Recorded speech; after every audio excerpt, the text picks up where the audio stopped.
اعوذ باللہ من الشیطان الرجیم، بسم اللہ الرحمن الرحیم۔ معزز خواتین و حضرات، آج گوشہ کمال کی نشست نمبر 77 یعنی 77 ہے۔ ہمارا آج کا موضوع ہے سب سے بڑا احمق کون۔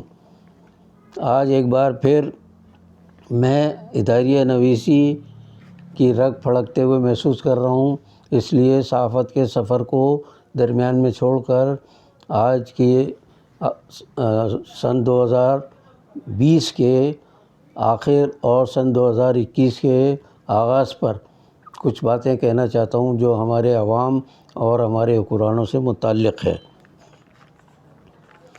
میرے اندر جو بار بار اداریہ نویسی یا لکھنے کی ہڑک جو اٹھتی ہے وہ دراصل اس لیے ہے کہ میرے دل میں عوام کا درد، ان کی تکالیف اور مسائل کا احساس ہمیشہ شدت کے ساتھ رہتا ہے۔ میں شاید ایک بار ذکر کر چکا ہوں، بڑا دلچسپ، دوبارہ دہرا دیتا ہوں میں کہ ہمارے دفتر کے ایک ساتھی نے مجھے کہا کہ آپ کو جو اداریہ نویسی کے کام پر لگا رکھا ہے وہ بالکل مناسب انتخاب ہے۔ میں نے وجہ پوچھی تو کہنے لگے کہ آپ جیسا عوامی آدمی اداریہ لکھے تو عوام کے مسائل کا کچھ نہ کچھ درد بھی رکھے گا اور اس کا کچھ احساس بھی کرے گا اور کچھ علاج بھی بتائے گا، ورنہ عام طور سے بڑے بڑے اخبارات اور رسائل کے جو اداریہ نویس ہیں، ایڈیٹر صاحبان ہیں، وہ بہت پیسے والے ہوتے ہیں، کاریں، بنگلے اور مختلف انواع و اقسام کے تعیشات ان کے لیے ہوتی ہیں۔ آپ کے پاس کچھ بھی نہیں ہے تو آپ دکھے دل کے ساتھ، اصل میں چونکہ آپ پر بھی گزرتی ہے ساری، تو آپ بیان کرتے ہیں، آپ اداریہ لکھتے ہیں تو اس کا اثر بھی ہوتا ہے۔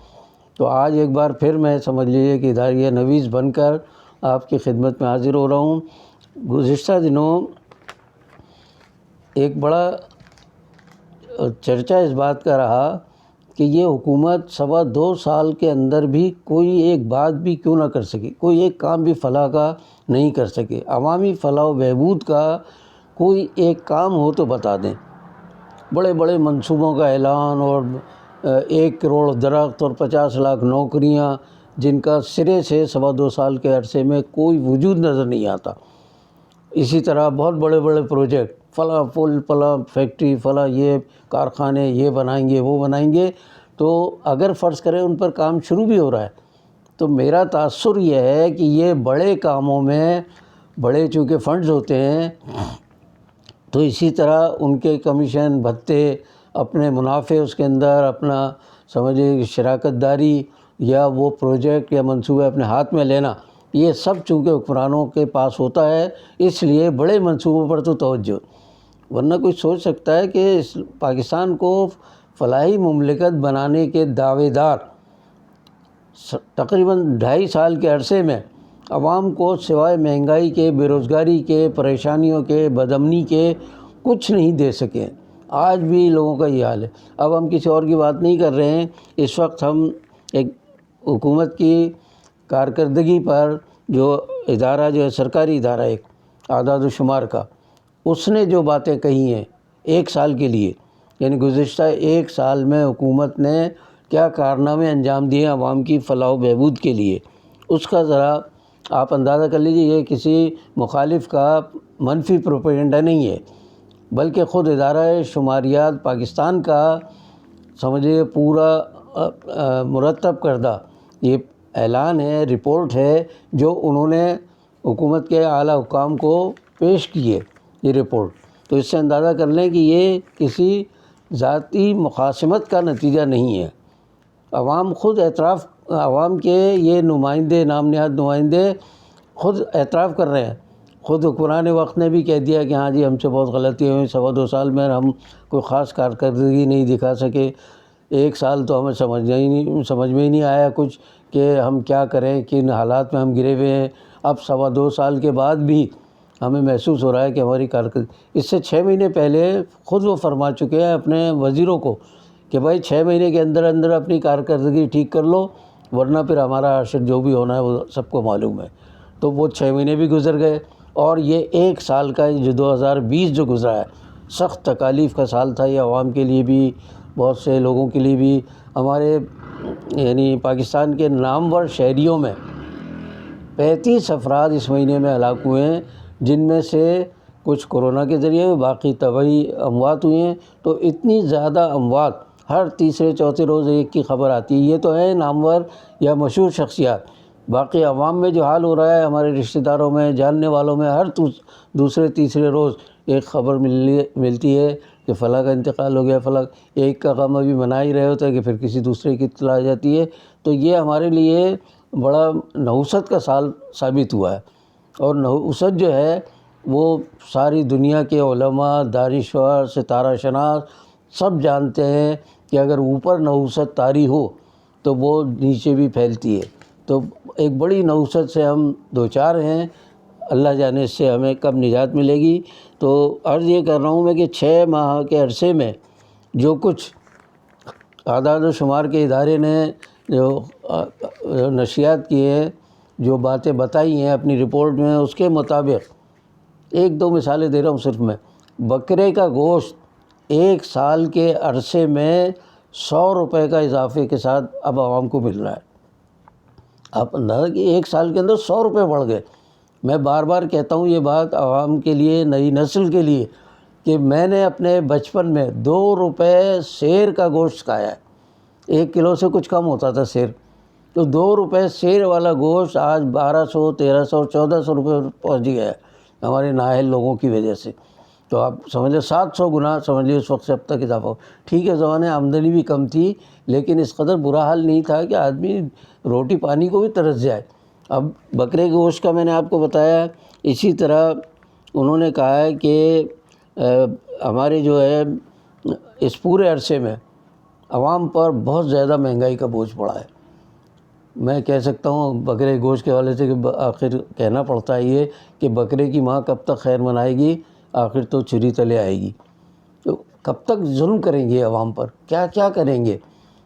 دعوے ایک سے اوپر، زمین سے آسمان کے قلابے ملا رہے ہیں، لیکن کسی ایک بات میں بھی کمی نہیں۔ ابھی آج کی خبر ہے کہ بجلی پھر مہنگی کر رہے ہیں، پیٹرول مہنگا ہوگا، گیس کا نام و نشان بھی نہیں ہے بہت سے علاقوں میں۔ قلت اتنی ہے کہ روٹی کو پکانے کو اور سالن پکانے کو ترس گئے لوگ۔ تو جس ملک میں افراد اتنی ہیں معدنیات کی اور قدرتی وسائل کی، وہاں کے لوگ، وہاں کے حکمران طبقہ اس قدر نااہل ہے کہ ان سے فائدہ اٹھانے کی بجائے ان سے نقصان پہنچا رہا ہے لوگوں کو۔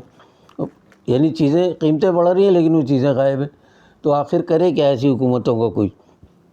اب میں آتا ہوں، یہ آٹا، چاول، دال، گھی، ان سب کی قیمتیں 1 مہینے کے عرصے میں اور اس 1 سال کے عرصے میں بڑھتی چلی جا رہی ہے۔ 1 مہینے کا عرصہ میں کہہ رہا ہوں کہ تقریباً روزمرہ کی بنیاد پر چیزوں کی قیمت بڑھتی ہے۔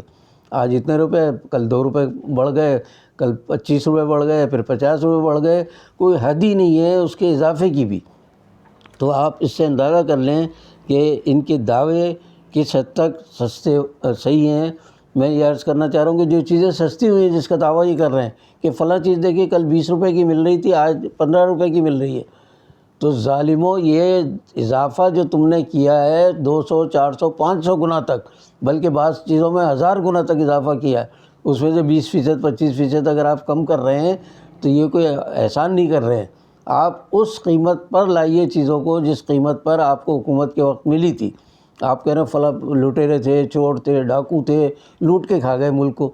وہ جس عرصے تک لوٹ کے کھاتے رہے اس وقت تک بھی قیمتیں اتنی نہیں بڑھی تھیں، بلکہ کسی حد تک رک گئی تھیں، لیکن آپ کے آتے ہی پھر بڑھنا شروع ہو گئی۔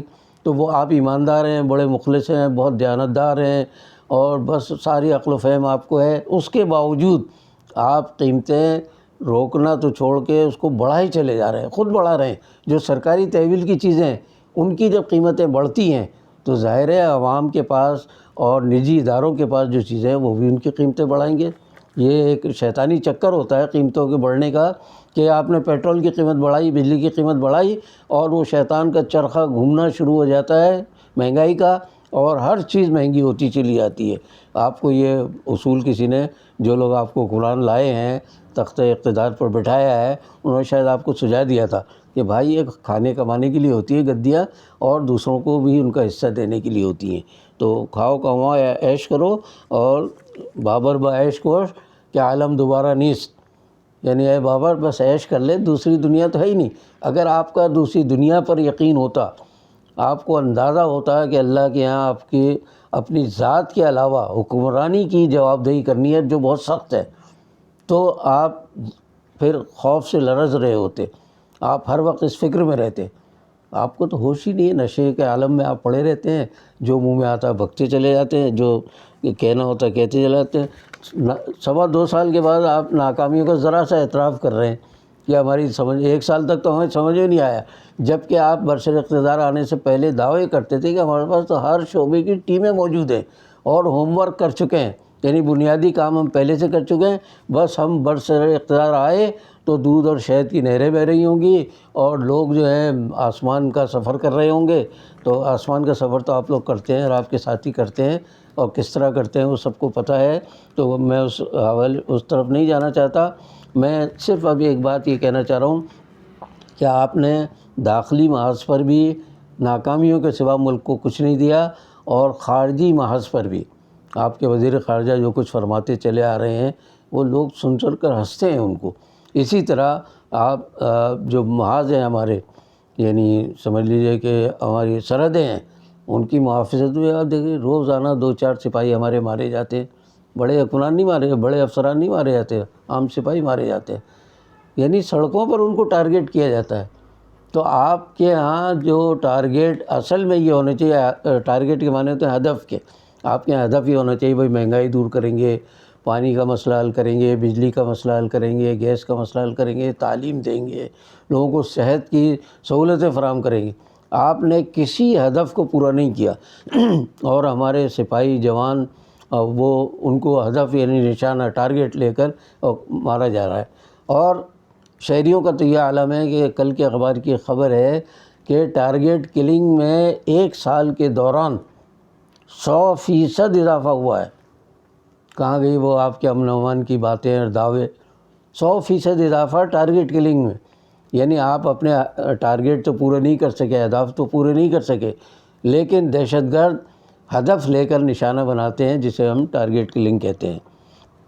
اب اگر پچھلے حکمران ذمہ دار تھے یہ، تو آپ کو تو آئے ہوئے 2 سال اور 4 مہینے ہو گئے پورے۔ 2 سال کے آپ 28 مہینوں میں آپ اپنی کارکردگی کی کوئی ایک اچھی مثال پیش کر کے بتا دیجئے۔ آپ کچھ بھی نہیں کر سکے، اور آپ کے وزیر ہر وقت آپ کی چاپلوسی میں لگے رہتے ہیں۔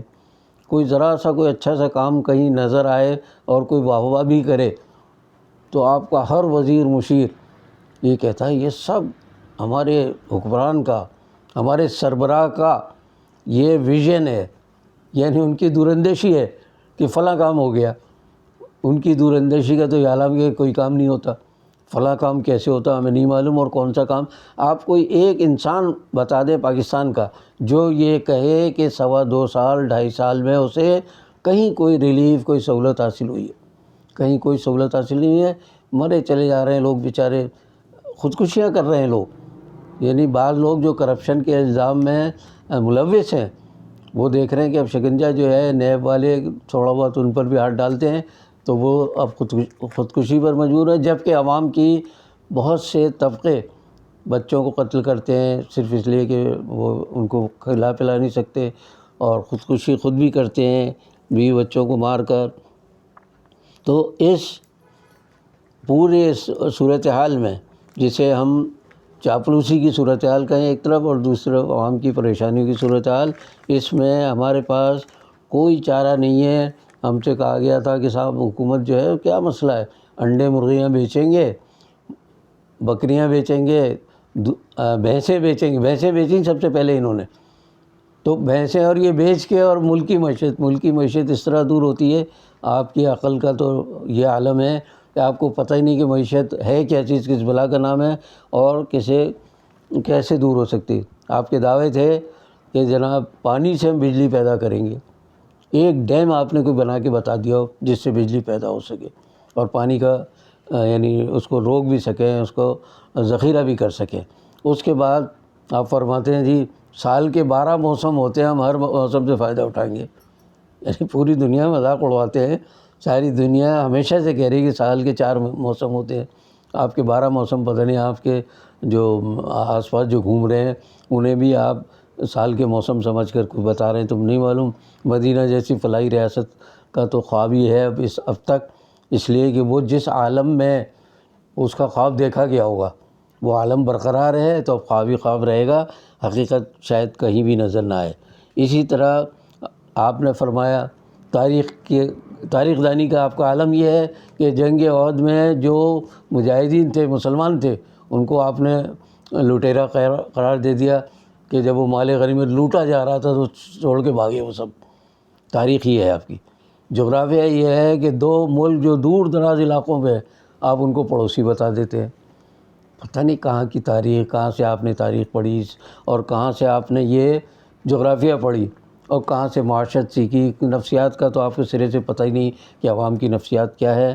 اس کے بعد آپ کے دور میں ایک بہت بڑے فوجی افسر نے جو مال کمایا ہے، جتنی جائیدادیں بنائی ہیں، بیرون ملک اثاثے ان کے موجود ہیں، ان سب کے بارے میں خبریں عام ہیں۔ بہت چھپانے کی کوشش کرتے ہیں ادارے، لیکن بہرحال یہ دور ایسا ہے ذرائع ابلاغ کی آزادی کا کہ اس میں کوئی چیز آپ چھپا نہیں سکتے۔ آپ نے 2 کتے پال رکھے ہیں جن کی تصویر ابھی حال ہی میں آئی ہے، ایک کا نام شیرو اور ایک کا نام ٹائیگر۔ اس پر آپ کو سکون نصیب نہیں ہوا تو آپ نے ایک ٹائیگر فورس، یعنی انسانوں کو بھی ٹائیگر بنا کے ان کی فورس بنا ڈالی۔ وہ ٹائیگر فورس اپنے خرچے کیسے پورے کر رہی ہے، کام کیا کیا اس نے، آج تک کوئی ایک کام اس کا نظر نہیں آتا۔ پہلے بھی لوگوں نے جیالے بنائے اور متوالے بنائے اور کیا کیا بنائے، انہوں نے بڑی فورسز بنائی تھی پرانوں جو آج آپ کے خلاف محاذ کر رہی ہیں، ان سے بھی سرے سے کوئی امید نہیں ہے۔ یہ سب لٹیرے ہیں، سب اقتدار کے حریص ہیں، انہیں شہرت چاہیے، انہیں دولت چاہیے۔ یہ جتنا بھی چیخیں چلائیں، آپ کا تختہ بھی اگر گرا دیں یہ اور یہ خود آ جائیں گے تو وہ آپ اور یہ سب ایک ہی ہیں ہماری نظر میں۔ وہ کوئی نہ اچھا ہے نہ برا ہے، سب برابر ہیں۔ تو اس لیے ان کے لیے بھی عوام اسی لیے تو ان کے ساتھ بھی زیادہ نہیں ہے، بس پیسے کے دولت پر بل بوتے پر وہ لوگوں کا ہجوم اکٹھا کرتے ہیں اور چیخ کے کہتے ہیں کہ بس آج گرائی حکومت، کل گرائی حکومت۔ آپس کے اختلافات تو ان سے سنبھل نہیں پا رہے ہیں اور وہ حکومت گرانے میں لگے ہوئے ہیں۔ اب میں آخر میں صرف ایک شہنشاہ کی بات کر کے آج کی بات کو ختم کرتا ہوں۔ یہ خود بھی شہنشاہ بنے ہوئے ہیں، کسی کی نہیں سنتے، سب ان کے قریبی دوست بھی، احباب بھی جو ان کے ساتھ کام کر رہے ہیں، ان کا اپنا یہ کہنا کہ کسی کی نہیں سنتے، یہ منمانی کرتے ہیں، صرف اپنی بات پر اڑے رہتے ہیں۔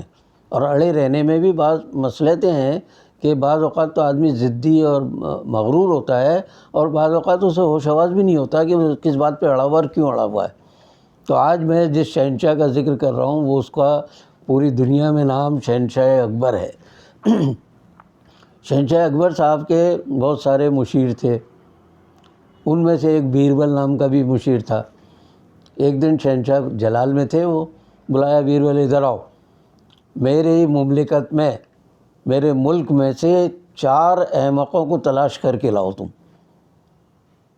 اب احمقوں کی تو کوئی کمی نہیں تھی، لیکن وہ جس طرح کے بادشاہ سلامت احمق چاہ رہے تھے کہ جس پر وہ یعنی کسی طرح کی مفاہمت نہیں کر سکے کہ نہیں کہیں بھی ذرا سی ہو کہ نہیں یہ احمق نہیں ہے، اور اگر احمقوں کو نہیں لائے تو تمہیں احمق سمجھ کر یا تمہیں جاہل سمجھ کر، نااہل سمجھ کر تمہارا کام تمام کر دیا جائے گا۔ اب دوڑے گئے بیچارے بیربل صاحب، پورے ملک میں چھان مارا، 1 مہینے کے بعد بمشکل ان کے حساب سے 2 احمق ملے انہیں۔ بادشاہ سلامت نے کہا کہ بھئی کتنے احمق لائے؟ کہنے 2 ملے صاحب، لیکن آپ مجھے اجازت دیں کہ ایک ایک کر کے پیش کروں، میں ہر روز یعنی ایک ہی دن میں دونوں کو پیش نہ کروں۔ کہنے اچھا بھئی اجازت ہے۔ تو کہنے دیکھیے آج یہ پہلا احمق پیش کر رہا ہوں، کیا حماقت کرتا ہے یہ؟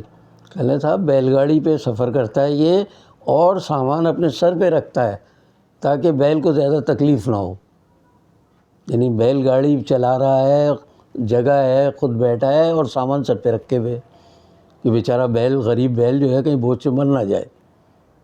تو ایسے عقل مند ہمارے یہاں بھی ہیں۔ دوسرے دفعہ پھر ایک احمق پیش کیا گیا، کہ یہ کیا کس طرح کا احمق ہے؟ کہنے صاحب اس نے چھت پہ ایک دن بیج ڈال دیے تھے اتفاق سے، تو وہ مٹی بھی پڑی ہوئی تھی، بارش ہوئی تو گھاس ہوگی، اس نے کہا بھائی اس گھاس کا تو فائدہ جو ہے اپنے بیل کو پہنچانا چاہیے. وہ لکڑی کی سیڑھی لے کے اس پر سے بیل کو چھت پہ چڑھا رہا تھا. یہ تو ایسا احمق دیکھا ہے آپ نے کبھی؟ بادشاہ سلامت چپ ہو گئے کہ وہاں یہ تو صحیح لیکن بتاؤں گا نہیں.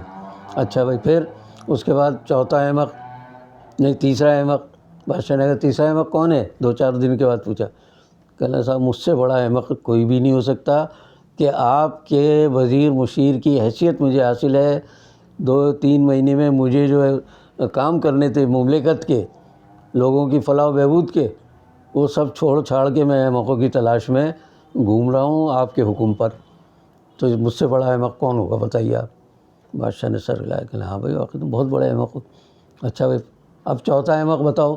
2-4 دن کے بعد پوچھا. کہنے جان کی امان پاؤں تو کچھ عرض کروں. کہنے جان کی امان ہے تمہیں کچھ نہیں کہا جائے گا.